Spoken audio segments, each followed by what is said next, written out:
Segunda de Tesalonicenses, capítulo 1, 5 y 10. Voy a dar lectura a la palabra del Señor Jesucristo. Dice así: Esto es demostración del justo juicio de Dios, para que seáis tenidos por dignos del reino de Dios, por el cual asimismo padecéis. Porque es justo delante de Dios pagar con tribulación a los que os atribulan.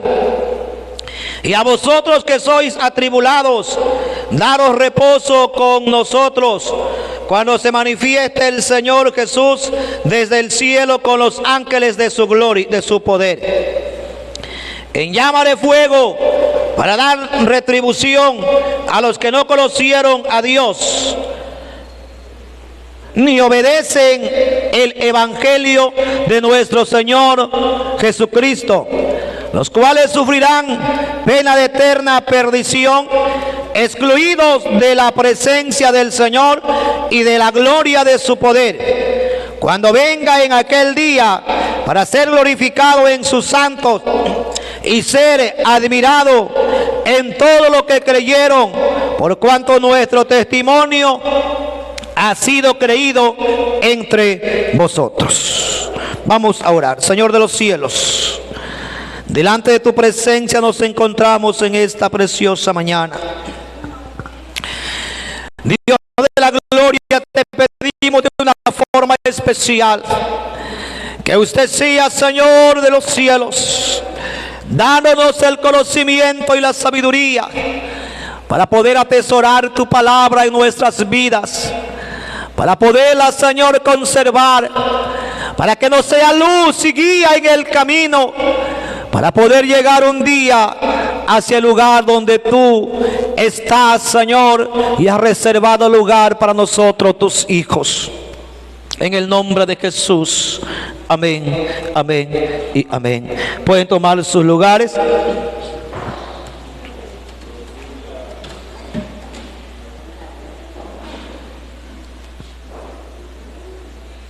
Bien, entonces tenemos el tema. El tema para esta mañana es el justo juicio de Dios.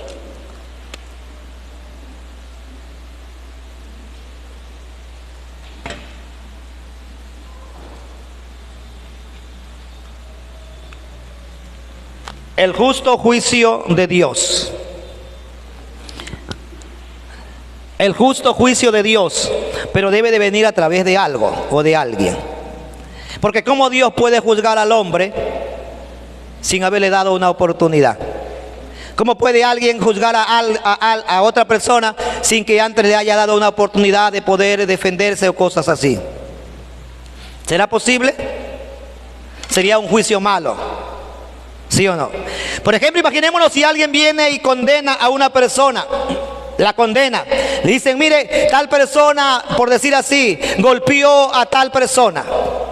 Alguien viene y le acusa y le dice, esta persona golpeó a esta otra persona, lo lleva ante el juez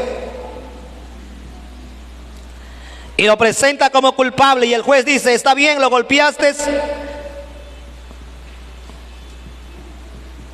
condenado eres. ¿Estará bien? ¿Por qué? Porque no hay una ley a la defensa, no hay algo que lo haya acreditado de que si es verdad o es mentira, es culpable o es inocente. Entonces, si no hay una defensa, entonces podríamos decir que es un juicio ¿qué? Injusto. Porque no hubo el derecho a la defensa, simplemente se lo condenó, sin que él haya dado ninguna defensa a su favor. O en este caso, sin que el abogado haya presentado una defensa a favor de él. Sería un juicio mal y sería injusto lo que se hizo con él, aunque sea culpable. ¿Por qué? Porque no hubo un proceso correcto, porque no se le dio el derecho a la defensa.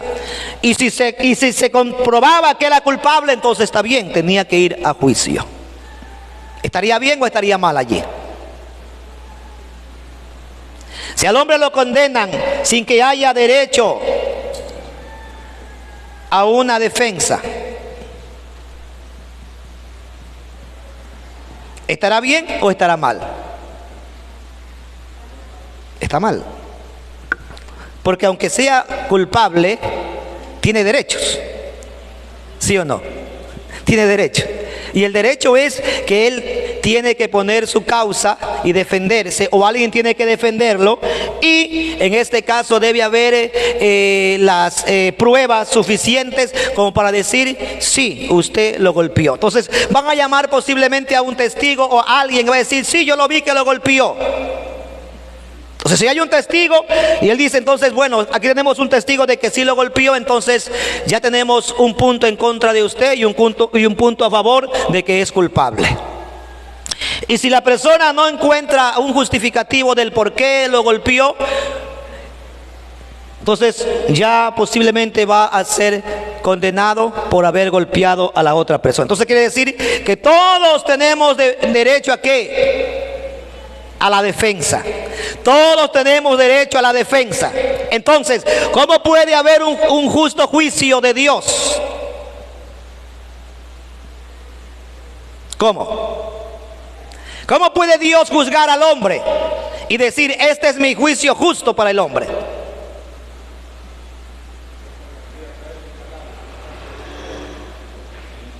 Ajá. Entonces, hermano, dice por su palabra. ¿Qué más?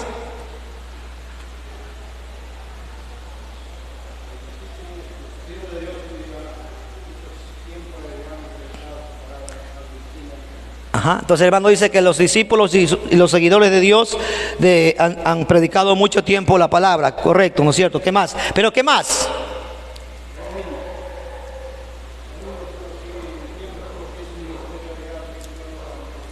Entonces el hermano dice que él mismo estuvo aquí en la tierra cumpliendo un ministerio.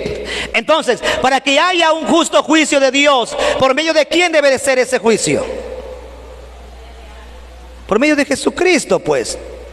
Porque ¿cómo puede Dios juzgar al hombre si no le dio una oportunidad?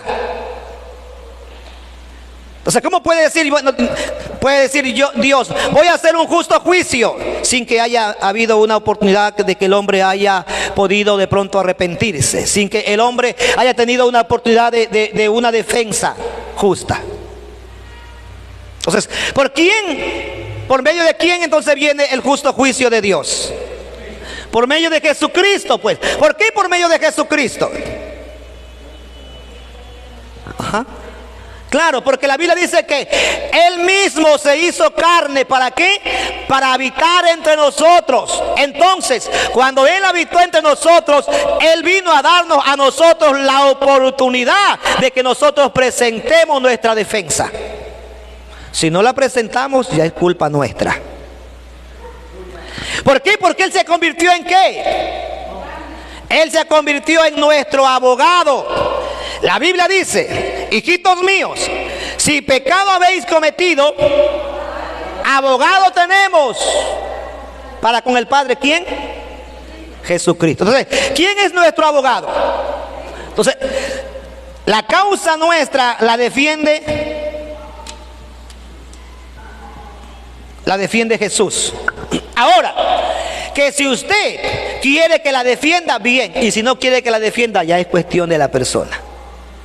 Imaginémonos que esta persona que tiene derecho a la defensa y no tiene para contratar a un abogado, y el Estado le dice, mire, usted tiene que presentarse con su abogado o con un abogado de la nación. Y él dice, no quiero ni pagar abogado propio, ni quiero un defensor público. Si me condenan, me condenan. Y si no, también. Si lo condenan, ¿de quién sería la culpa? De él. ¿Por qué? Porque se negó al derecho que tenía, que era el derecho a la defensa. Entonces, si Jesucristo se convierte en nuestro abogado, ¿a quién deberíamos nosotros darle nuestra causa? A Jesús, pues. Ahora, si usted no quiere darle su causa a Jesús, ¿de quién es la culpa? De nosotros, pues. Tampoco Jesús no le va a venir a exigir, a decir, oye, mira, yo morí por ti en la cruz del Calvario, así que déjame defender tu causa. Somos nosotros los que tenemos que decirle, Señor, tú moriste por mí en la cruz del Calvario, quiero que defiendas mi causa. ¿Y cómo le entregamos la causa para que Jesús la defienda? Exactamente, a través de nuestro arrepentimiento. Cuando nosotros venimos y le decimos, Señor, yo soy culpable, me arrepiento, mira, voy a seguir contigo, ayúdame. Entonces usted está entregando su causa al abogado justo y él va a defender su causa, porque él mismo se va a convertir después en su juez. El mismo que lo defiende a usted y que usted le permite que lo defienda, mañana se convertirá en su juez. Y el mismo a quien usted no le permite que lo defienda, mañana será que su juez. Entonces la situación es complicada. La situación es complicada. Aquí no depende de Dios ni de nadie. Aquí depende absolutamente de cada persona. Y cada persona tiene derecho a su defensa, si es que lo acepta o no lo acepta. Aquí no es de que Dios es bueno y su misericordia es para siempre y Él me va a defender sin que yo se lo permita o sin que yo le diga, Señor, yo quiero que tú me defiendas a mí. No, entonces aquí cada persona debe de buscar su propia defensa. Porque recuerde que la Biblia dice que la salvación es ¿qué? Individual. La salvación es individual. Cada persona debe luchar por su salvación. Por eso dice la Biblia, ni el Padre llevará ¿qué? El pecado del Hijo, ni el Hijo llevará el pecado del Padre. El alma que pecare, esa morirá.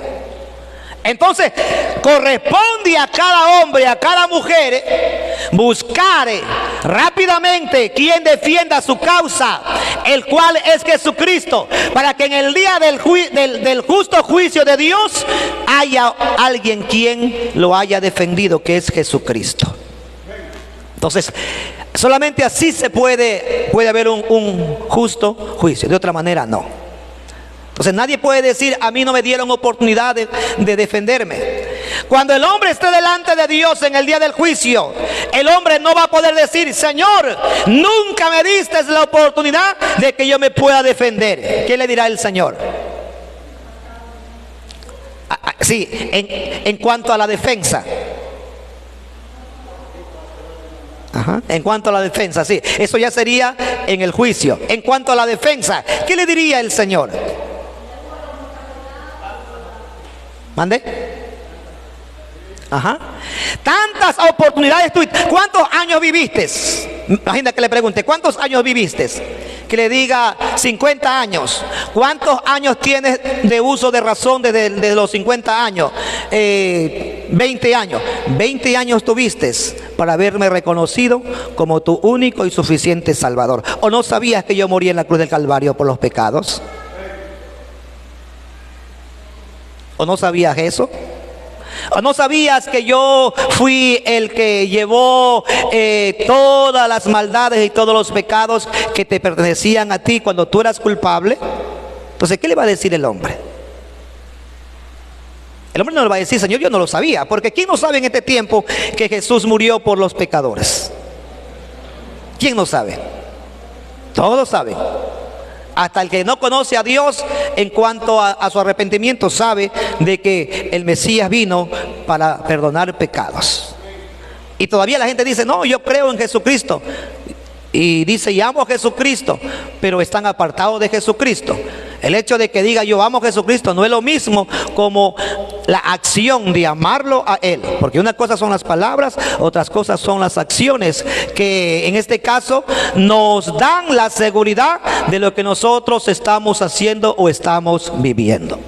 Entonces, el justo juicio de Dios por medio de Jesucristo. Entonces no hay nadie quien pueda de pronto decir, no, yo no tuve conocimiento, ni nadie me dijo, ni nadie me advirtió.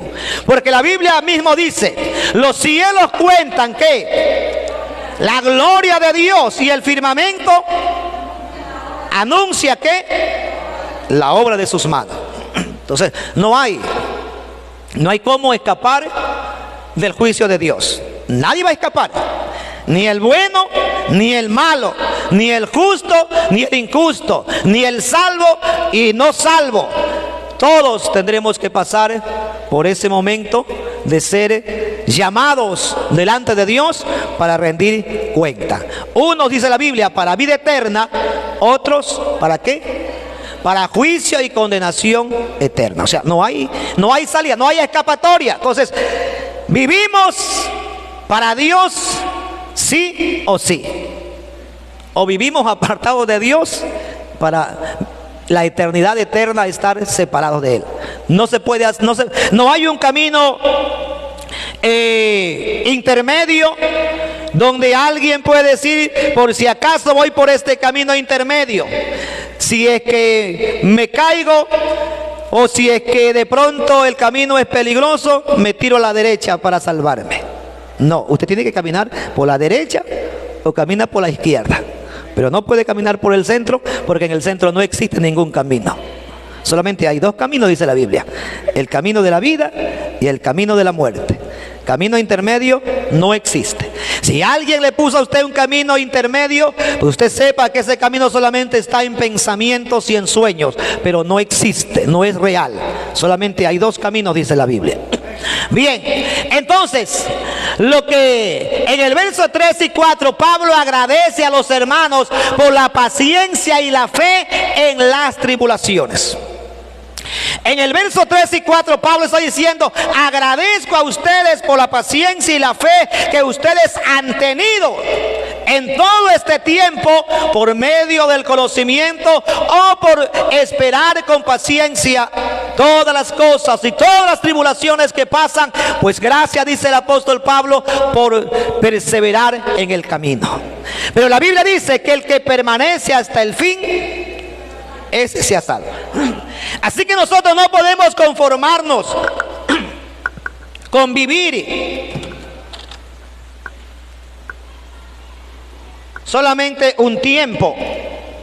Usted no puede conformarse a vivir un tiempo y decir: bueno, he vivido tanto tiempo, entonces tengo asegurada la vida eterna. No, aquí nadie tiene asegurada la vida eterna. La vida eterna se la asegura cuando usted muere en el Señor Jesucristo, siendo fiel hasta lo último. Tenemos la certeza, sí, de que estamos en el camino, que estamos en el correcto, que estamos en su Hijo Jesucristo, el cual es la vida eterna. De eso nadie se aparta. Pero en algún momento, si usted se descuida, puede caer y puede perder su salvación. Entonces hay que perseverar hasta el final. Cuando nuestros ojos se cierran para pasar a la presencia de Dios, entonces habremos asegurado ya nuestra estadía eterna con Dios. ¿Por qué? Porque allí se termina todo lo que tiene que ver con este cuerpo temporal y con esta vida humana, y de allí pasaremos a una eternidad dependiendo de cómo nosotros vivimos para Dios. El verso 5, Pablo los llama dignos de ganar el reino. ¿Qué dice el verso 5? Pablo le dice a ellos: ustedes son dignos de haber ganado el reino. ¿Qué dice el verso? Leamos. 5. Sí, 1:5. Esto es demostración del justo juicio de Dios, para que seáis tenidos por dignos del reino de Dios. Exactamente, un ratito. Dice, esto es demostración, dice. Esto es demostración del justo juicio de Dios. Del justo juicio de Dios. Quiere decir que lo que Dios hace en el juicio que Él va a hacer es justo. Es justo. Ahí en él no hay injusticia, porque Él mandó a Jesucristo. Se vistió de carne, ¿para qué? Para ser hombre y estar en la condición de hombre. La Biblia dice que se humilló hasta los sumos y a la condición de hombre. ¿Para qué? Para poder darse como expiación. ¿Por quién? Por nosotros los pecadores. ¿Por qué? Porque la Biblia dice que sin remisión de sangre no hay ¿qué? No hay perdón de pecados. Entonces, lo único que podía redimir al hombre del pecado era un sacrificio vivo. Y Jesús se hizo sacrificio, ¿para qué? Para redimirnos a nosotros de la maldición del pecado. Entonces, una vez que Él nos redimió de la maldición del pecado, la salvación queda gratuitamente para todo ser humano. Y no pagamos nada, simplemente tenemos que aceptarlo como nuestro único y suficiente Salvador y vivir una vida agradable delante de Él, cumplir sus mandamientos, cumplir sus preceptos, y tendremos una vida asegurada con Él si es que permanecemos hasta el fin. Entonces la Biblia es bien clara y está diciendo, esto es demostración. Esto es demostración del justo juicio de Dios, para que seáis tenidos por dignos del reino de Dios, por el cual asimismo padecéis. Entonces Pablo está diciendo allí, ustedes son dignos. ¿De qué? De poder recibir esa recompensa, o de poder recibir el reino. ¿Por qué? Porque durante el periodo de la vida, mediante el periodo de la vida que ellos tuvieron, entonces en la vida se encontraron con diferentes dificultades. Nosotros en la vida, ¿cuántas dificultades nos encontramos? Algunas, ¿no es cierto? Por ejemplo, nosotros como seres humanos tenemos muchas necesidades, ¿sí o no? Por ejemplo, una necesidad es dinero, salud, ¿qué más? Dinero, salud, ¿qué más? En cuanto pongamos emocional, ¿sí? Entonces, ¿necesitamos esto en el camino de la vida, sí o no? Claro que lo necesitamos, pero en algún momento podemos tener carencia de eso. En algún momento podemos tener carencia. ¿Qué sé yo? Usted tiene una familia que mantener. De pronto, por algún motivo, imaginémonos, perdió el trabajo, el vehículo que usted tiene lo perdió, lo chocó, tiene una embarcación, los que pescan, vinieron los piratas, se llevaron, se quedó usted sin la fuente de ingreso. ¿Va a sufrir, sí o no? Por supuesto que va a sufrir, pues, porque usted necesita el trabajo, el dinero. Pero ¿será una razón para que usted deje de seguir a Dios? No, pero para algunos sí. ¿No es cierto? Entonces no sería una razón, pero para algunos sí puede ser una razón. ¿Por qué? Porque llegaron hasta este lugar y tuvieron cierta dificultad económica. No tienen dinero, les robaron, cualquier cosa pudo pasar. Entonces alguien puede decir, pero Señor, ¿por qué lo permitiste? ¿Por qué lo permitiste? ¿Por qué a mí y no al vecino, al fulano de tal? ¿Por qué al de acá y al de allá? Mira si yo hago cosas buenas. La Biblia dice que hay cosas que ocurren a quienes, a los justos, como que fueran ¿qué? Como que si fueran injustos. Y hay cosas que le ocurren a los injustos, como que, como que fueran justos. Ajá. Entonces la Biblia tiene que cumplirse, pues. Pero el apóstol Pablo dijo, ¿quién me podrá separar del amor de Cristo? Hambre, tribulación, persecución, angustia, desnudez.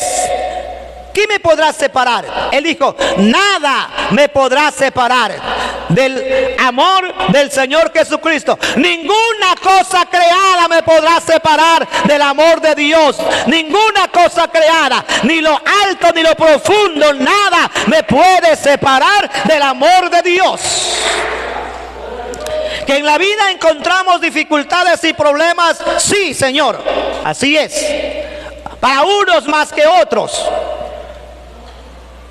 Pero igual, Dios es fiel. Dios es fiel. Encontramos esto en el camino, entonces tenemos dificultad. Si tenemos dificultad, entonces va a haber mucha necesidad, ¿no es cierto? Por ejemplo, hay que pagar la luz, agua, alimentos, la salud. Alguien de pronto en el mejor momento de su vida, cuando la vida le sonreía, cuando parecía que todo estaba bien, de pronto llegó una noticia de salud y se enfermó él o algún familiar o alguien conocido a quien estima mucho. Si de pronto la enfermedad se extiende y no hay dinero, puede ser un tropiezo. ¿Para qué? Para que no continúe en el camino, aunque no debería de ser. Pero muchos han llegado hasta cierto lugar y no han podido continuar el camino, y de allí se regresaron y de allí se volvieron. En lo emocional también alguien puede tener alguna rotura, qué sé yo, lo traicionaron, la traicionaron, muchas cosas pudieron ocurrir. Entonces la decepción lo lleva a tomar ¿qué? Decisiones que van a marcar su vida para mal el resto de su existencia. Entonces podemos encontrar sin número de dificultades en el camino. Y el apóstol Pablo le está diciendo ahí a los tesalonicenses: ustedes en el camino han encontrado diversos problemas y dificultades, pero ustedes han sabido soportar, han sabido esperar y han sabido confiar en el Señor Jesucristo. Por lo tanto, son dignos. Son dignos. ¿De qué son dignos? De heredar el reino.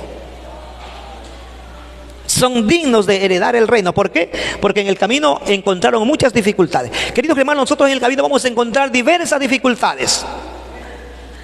Para algunos iguales, para otros distintas, pero que vamos a encontrar dificultades, las vamos a encontrar. Pero la Biblia nos habla y nos dice: yo estaré con vosotros todos los días. Así que nosotros no estamos solos. Aunque dijo el apóstol Pablo, aunque estoy de pronto en circunstancias complicadas, pero no me encuentro angustiado ni desesperado, porque yo sé en quién he creído. Entonces, lo mismo, queridos hermanos, nosotros tenemos que saber en quién hemos creído. Hemos creído en un Dios todopoderoso. Hemos creído en un Dios que está sentado en el círculo de la tierra, mirando a su creación, viendo cuál es su proceder, cómo es su manera de actuar en medio de las dificultades y en medio de los problemas, si es que confían y esperan genuinamente en Él. Y en el momento que nosotros menos creamos, Dios manifestará su gracia, su poder y su misericordia. Amén. Entonces, por eso es que el apóstol le dice: ustedes son dignos. Porque bueno, a la final ellos sufrieron todo esto, pero sufrieron muchas cosas más. Por ejemplo, ellos sufrieron persecución. Nosotros no hemos todavía soportado persecución.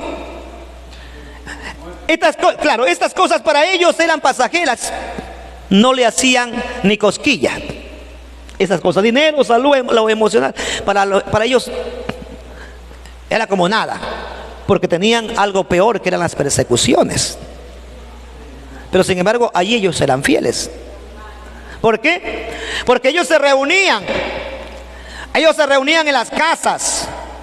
Habían casas donde tenían en la parte de abajo una entrada y tenían como un pequeño,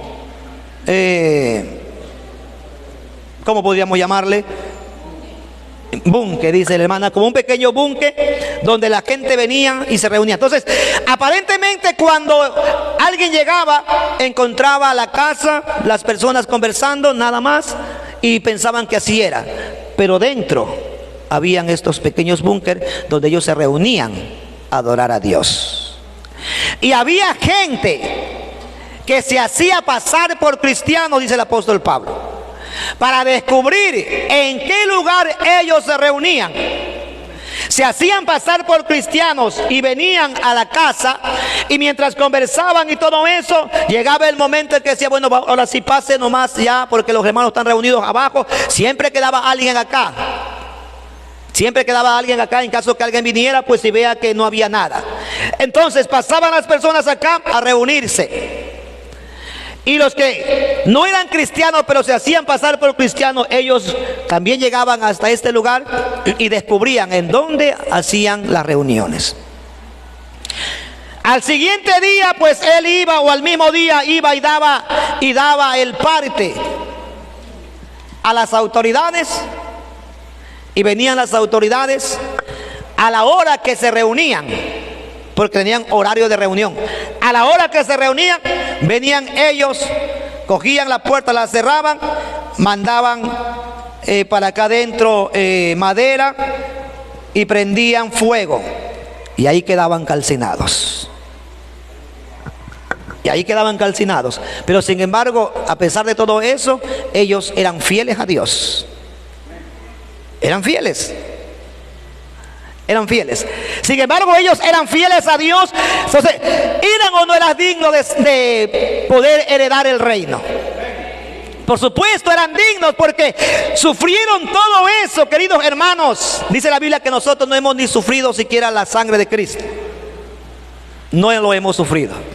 En la actualidad hay gente que los amontonan vivos y les ponen pajas, le ponen todo lo que es montes, y los encienden allí y los queman con familias enteras, no solamente una persona, la familia entera. Pero ellos son fieles a Dios. Fieles a Dios. ¿Por qué? Porque ellos tienen ese conocimiento, porque ellos tienen esa certeza de que habrá un justo juicio por medio de Jesucristo. Entonces ellos tienen su abogado, y ellos saben que en el día del juicio, por medio de Jesucristo, ellos encontraron ya la vida eterna. Queridos hermanos, nosotros también, a través del Señor Jesucristo, hemos encontrado esta verdad, y esta verdad nos hace libres. Permanezcamos en esta verdad, no fluctuemos, no tratemos de cambiar, no nos vayamos tras otros dioses paganos. Quedémonos aquí en la casa del Señor, haciendo la voluntad de Él.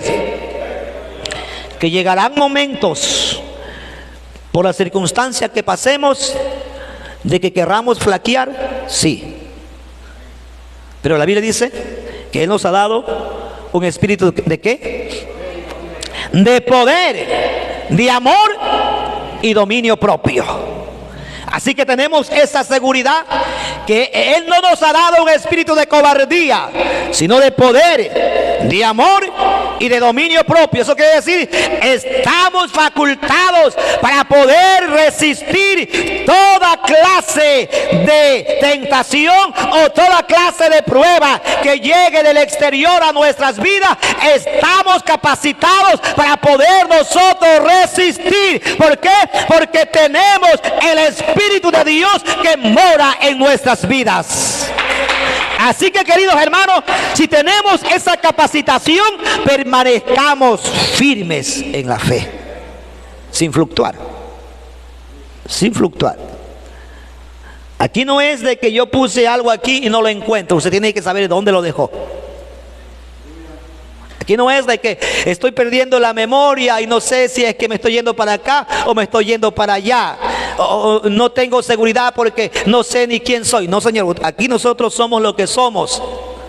Somos cristianos, somos hijos de Dios, y no nos movemos por las circunstancias, nos movemos por la voluntad de Dios. Nos movemos porque Él está con nosotros como poderosos gigantes. Entonces, no es que aquí lo puse y no lo encuentro, no. Nosotros somos lo que somos, y nosotros nos identificamos como conocedores de esta verdad.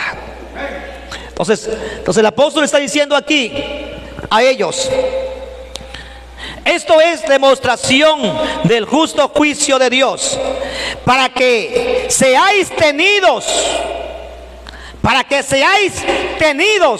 por dignos del reino. ¿Por qué? Porque pasaron todas esas cosas, ¿no? Para que seáis tenidos por dignos del reino de Dios, por el cual asimismo padecéis. Por el cual asimismo padecéis, ¿no?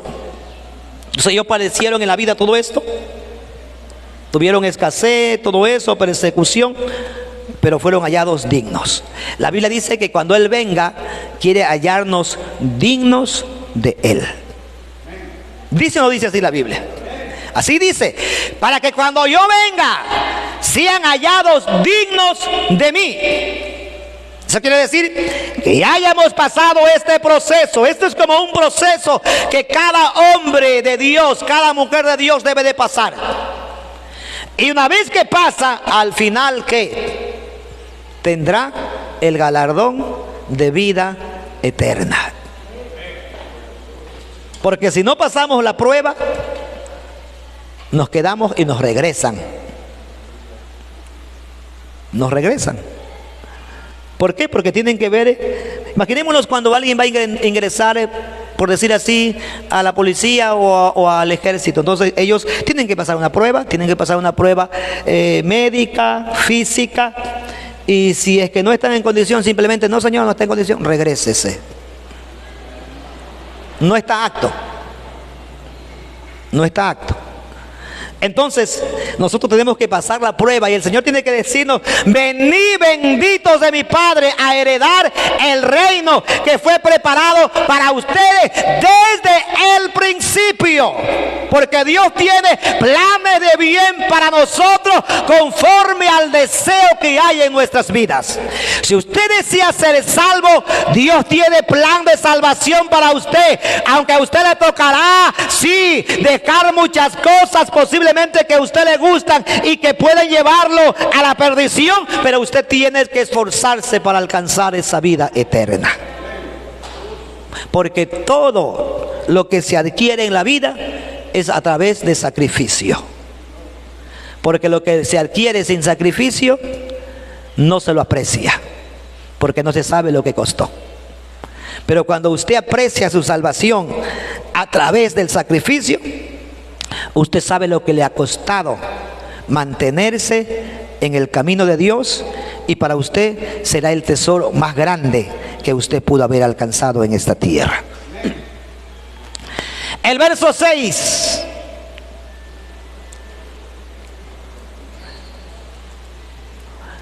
Pablo advierte de un castigo justo. Pablo advierte de que hay un castigo, y el castigo es justo.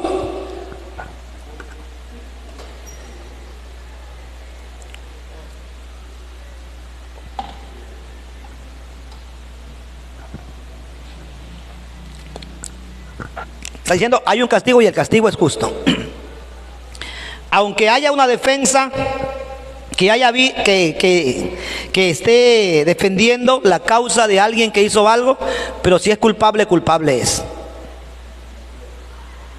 Si fue culpable, si hizo algo y es hallado culpable, pues la ley tiene que dar lo que debe de dar, que es justicia.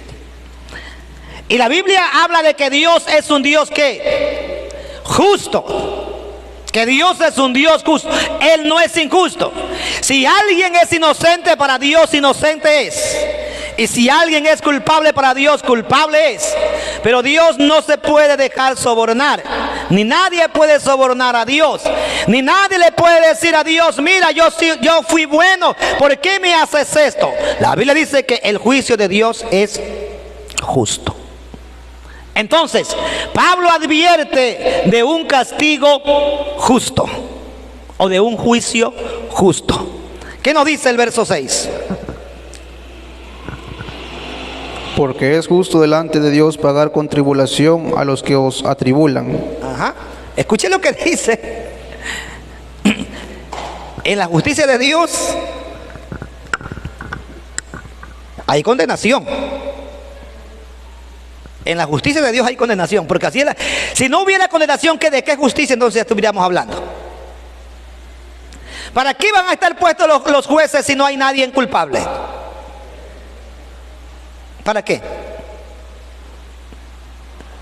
Dígame usted, si hay un juez y todos los casos que se presentan no hay ningún culpable, ¿qué hace un juez? No hace nada, pues, porque ¿qué hace él si todos los juicios son inocentes? Perdería posiblemente su trabajo. Bueno, ahí lo tendrían para que siga ganando su sueldo, pero él sabe de que no va a condenar a nadie, porque todos los juicios ya son justos, o no hay culpables. Pero la Biblia está diciendo aquí claramente, porque es justo delante de Dios pagar con tribulación a los que os atribulan. Es justo. Es justo. A ver, aquí cuando dice que es justo pagar con tribulación a los que atribulan a otros, ¿a qué se está refiriendo?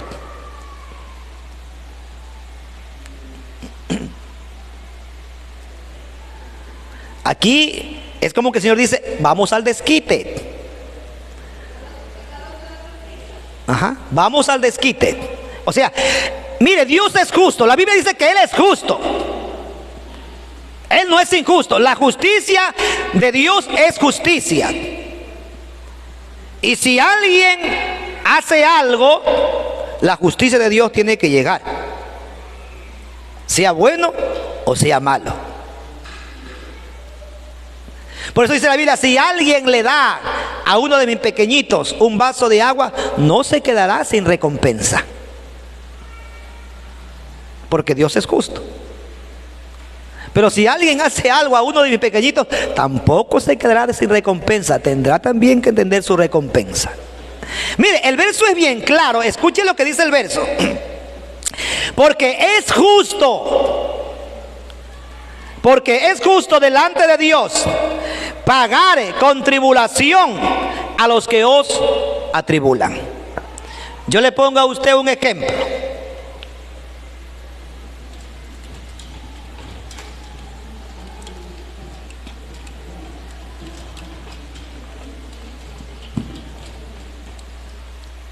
Por decir así, imaginémonos que usted le dice a una persona, mira, vamos a invertir $100. Vamos a invertir $100 en un negocio. Y en el negocio ganamos $20. Invirtieron $100. 50 más 50. ¿Qué es lo justo allí?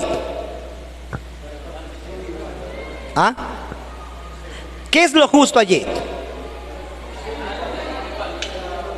Lo justo es los $100 que son los $50 que tú invertiste, los vas a seguir invirtiendo, sí o no, ya es cuestión de él. Pero de los 20 que ganamos, ¿qué es lo justo? 10 y 10. Eso es lo justo. Ahora, si estas dos personas y este de aquí tiene más dinero y le dice, mira, como solamente ganamos $20, yo te voy a dar a ti 15, yo me quedo con 5. ¿Es justo? ¿Ah? No es justo, porque hay justicia. Que él le regale los $5 es otra cosa, pero dentro de la justicia no es así, porque lo justo es lo justo. Lo justo es lo justo. Lo justo es que él debe de tomar $10 y el otro $10. Pero el que tiene más dinero dice, yo quiero hacer justicia, te voy a dar $5 más. No, eso no es justicia. Eso no es justicia. Él tiene que decirle, mira, yo te voy a dar $5 a ti de mi ganancia, porque tú lo necesitas más. Eso es todo. Pero no es justicia el que le dé $15. Eso no es justicia. Lo justo es que los dos deben de recibir los $10.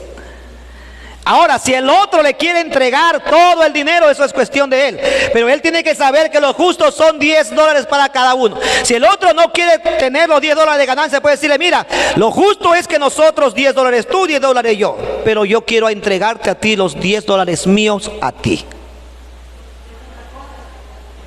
Pero el hombre debe entender lo que es justo. Entonces, Dios es justo. Y Dios da conforme a la justicia, no conforme nosotros creamos que merecemos, sino conforme a la justicia de Él. Por eso el verso es bien claro. Le puso este ejemplo para que usted comprenda lo que es la justicia y cómo Dios es justo. Porque es justo delante de Dios pagar con tribulación ¿a quién? A los que os atribulan, pues Señor. ¿Usted cree que toda esa gente que hoy en este día está quemando a los cristianos van a quedar sin justicia? No, ellos tienen que tener justicia. Y el justo juicio de Dios tiene que llegar ante ellos. ¿Cómo llegará? No sé. Pero me imagino que si no se arrepienten tendrán que tener condenación. Y si se arrepienten, aún en el arrepentimiento y teniendo salvación, tienen que tener justicia. Porque se hizo mal a alguien. Así es. Porque eso es lo justo. Porque si hay tribulación, la otra persona también tiene que pasar tribulación. Porque Dios no es injusto. Dios es justo. Entonces la Biblia habla de esa justicia. Dice, porque es justo delante de Dios. Escuche lo que dice. Porque es justo delante de Dios daros, a ver, estoy hablando en el 7. Porque es justo delante de Dios pagar. Quiere decir dar lo mismo que hicieron. Hacer lo mismo que hicieron ellos. Aquí no está hablando el Señor cuando decía, por ejemplo, en la ley, ojo por ojo y diente por diente. No, entonces está diciendo aquí, mía es la venganza. Ustedes no. Ustedes tranquilos nomás. Ustedes van a sentir toda clase de persecución, pero quédense tranquilos. Mía es la venganza. Yo pagaré, dice el Señor. ¿Dice o no dice así el Señor? Entonces, por eso la Biblia está diciendo aquí que Él tendrá que cobrar ¿qué? Justicia por todo lo que le ocurra a sus hijos. Así que cuando a usted le ocurra algo, usted tenga misericordia del que pueda hacerle mal a usted, porque se está metiendo justamente con Dios, porque usted es hijo de Dios. Entonces, y Dios tendrá que dar el pago a esa persona por lo que está haciendo a uno de sus hijos. Por eso claramente está diciendo, ¿no es cierto? Mire, dice, porque es justo delante de Dios, no delante de los hombres, porque es justo delante de Dios pagar con tribulación a los que os atribulan. Así que el Señor no es un ser vengativo, Él es un ser justo. Él es un ser justo.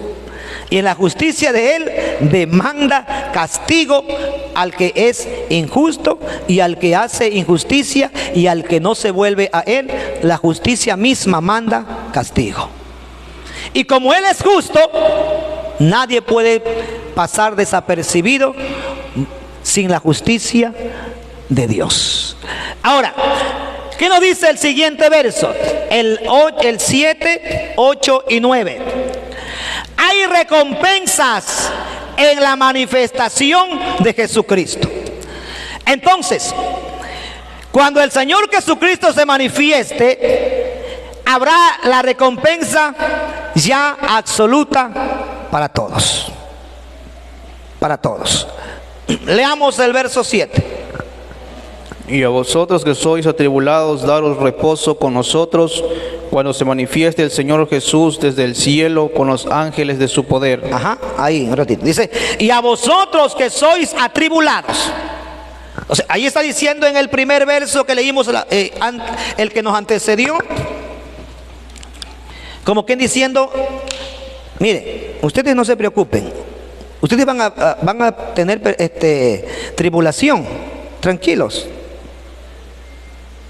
Porque la venganza es mía. Dice así el Señor. Dice, la venganza es mía. Yo daré el pago. Cuando él dice la venganza es mía, está diciendo yo los llevaré a juicio y yo les daré lo que ellos merecen por lo que les hicieron a ustedes. Porque a más de la muerte de Jesucristo, también hay culpables por aquellos que os perturban nuestro caminar.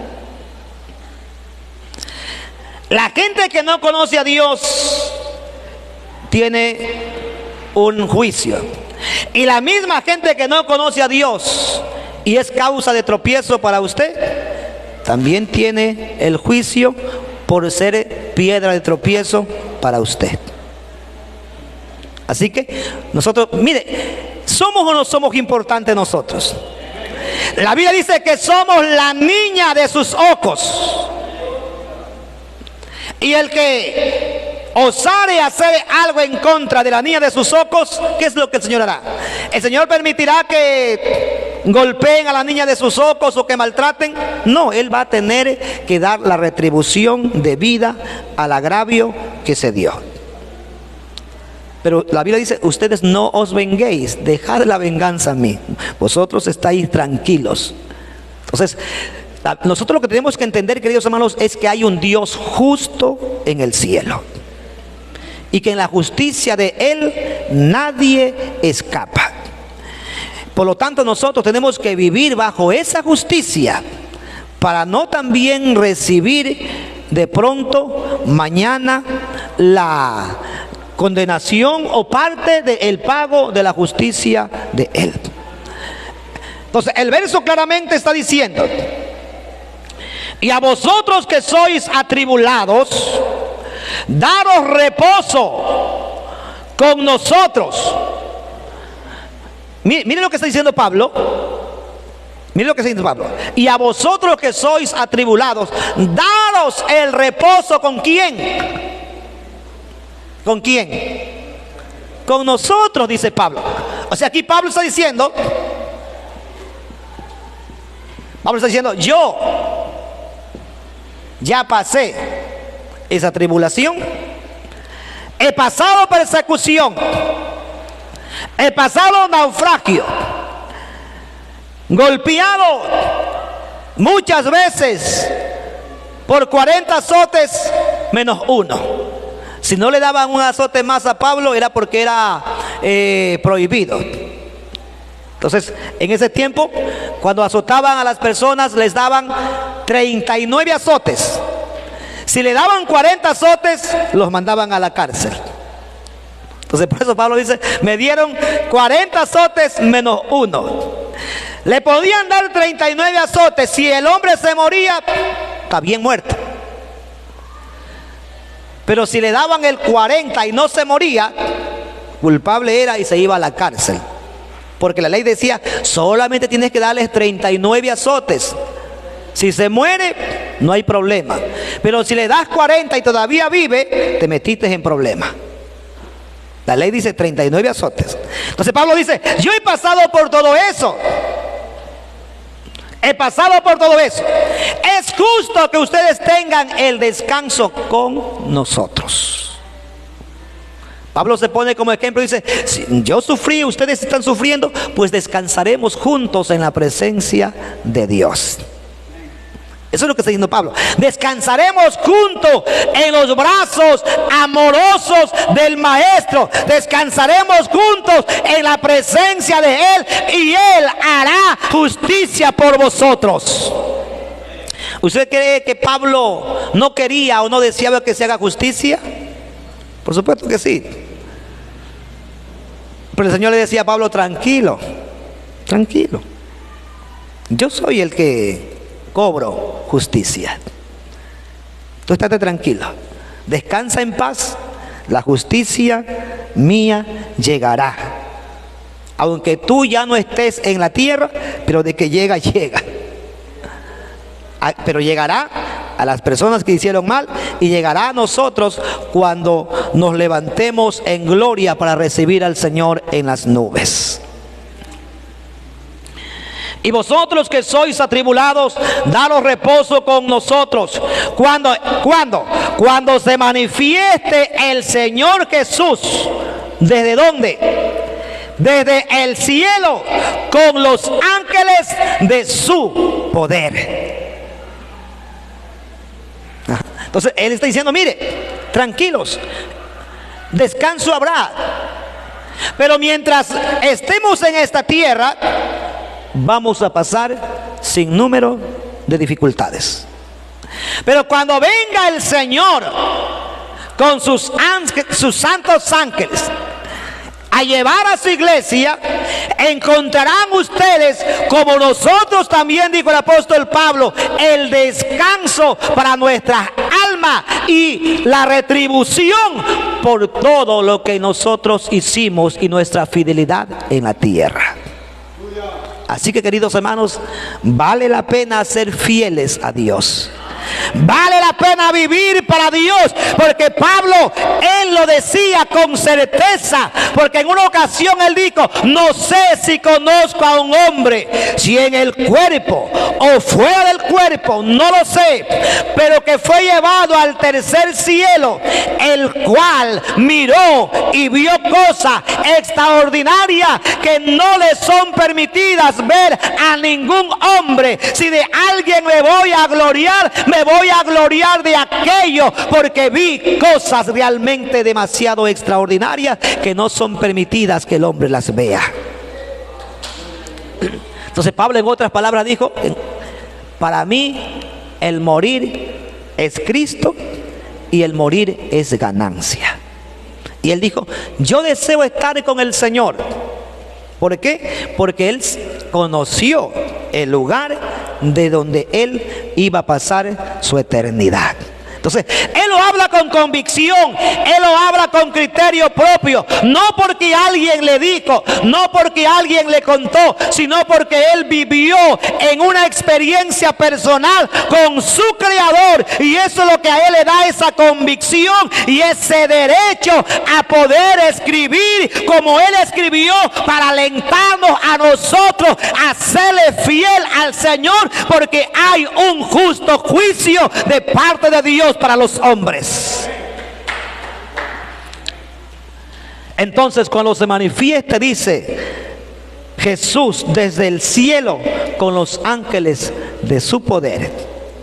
El 8 dice, ¿cómo se manifestará? En llama de fuego, para dar, escuche, para dar retribución. ¿Qué es retribución? ¿Mande? Ajá. Para dar retribución, quiere decir para dar la recompensa. Como por ejemplo, cuando usted trabaja una semana, ¿cuál es la retribución suya? El pago, pues el dinero. Esa es su retribución por su esfuerzo, por su trabajo, por su labor. Entonces, cuando el Señor venga en las nubes con los ángeles para dar retribución a sus hijos, ¿qué es lo que nos va a dar? La vida eterna. Pero también hay retribución para otros. Dice, en llama de fuego, para dar retribución a los que no conocieron a Dios ni obedecieron el evangelio de nuestro Señor Jesucristo. Para dar retribución, ¿a quién? A los que no conocieron a Dios. Quiere decir, a los que no aceptaron el sacrificio de Jesucristo en la cruz del Calvario. A los que no reconocieron a Dios ni obedecieron el evangelio de Jesucristo. Para ellos hay una retribución de condena eterna. El 9 dice, los cuales, escuchen, los cuales sufrirán pena, ¿qué? Eterna Dice, los cuales sufrirán pena de eterna perdición. Lo dice la Biblia en el libro de Segunda de Tesalonicenses capítulo 1 versículo 9 está esto, ¿no? Los cuales sufrirán pena de eterna perdición, de eterna perdición, de eterna perdición. ¿Qué más dice? Excluidos de la presencia del Señor y de la gloria de su poder. En otras palabras está diciendo, pues para dar la retribución de una condenación eterna, separado de Dios por siempre. Entonces hay recompensas. Hay recompensa en la manifestación de Jesucristo, sí. Unos recompensa de vida eterna, otros recompensa de muerte eterna, excluidos de la gloria de Dios para condenación eterna. Así que nosotros no tenemos ninguna opción. Tenemos solamente dos opciones: vida eterna, muerte eterna. Tenemos la opción de ser fieles a Dios o de ser infieles con Dios. No hay más. Y nosotros nos toca de escoger. Y lo que nosotros escojamos, Dios lo respeta. Lo que usted decida, Dios lo respeta, porque al final tendrá que rendir cuenta ante Él por lo que nosotros escogimos vivir en esta tierra. El 10 dice, cuando venga en aquel día, mire, cuando venga en aquel día, ¿para hacer qué? Para ser glorificado en sus santos.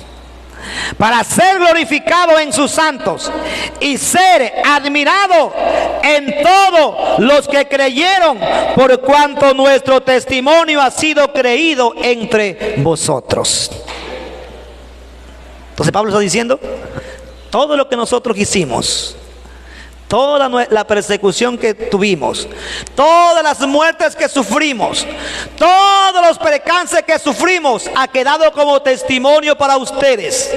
Y en aquel día, cuando el Señor venga a llevar a su iglesia, por ese testimonio que ustedes creyeron en nosotros, por ese testimonio ustedes serán glorificados en el reino de los cielos, porque creyeron a lo que nosotros testificamos, a la vida que nosotros llevamos y la predicación que nosotros compartimos con ustedes. Así que, queridos hermanos, compromiso tenemos con Dios. Y el compromiso que usted adquiera con Dios es el compromiso que Dios respeta. Si usted se compromete y le dice al Señor, yo tengo mi compromiso de serte fiel, Señor, en todas las circunstancias de la vida, Dios respeta ese compromiso. Pero si usted le dice, Señor, yo soy infiel y no quiero irme al cielo, Dios respeta ese compromiso que usted ha hecho. Porque al cielo solamente vamos los que deseamos ir al cielo, y los que luchamos para buscar esa salvación y nos negamos a nosotros mismos a hacer cosas que nuestro cuerpo posiblemente quiere hacerla y que anteriormente estuvo acostumbrado a hacerlo. La Biblia dice, pelea la buena batalla de la fe, para que cuando venga el día del Señor nosotros podamos hallar dignos de Él y encuentre fe en su iglesia, encuentre fe en cada uno de nosotros.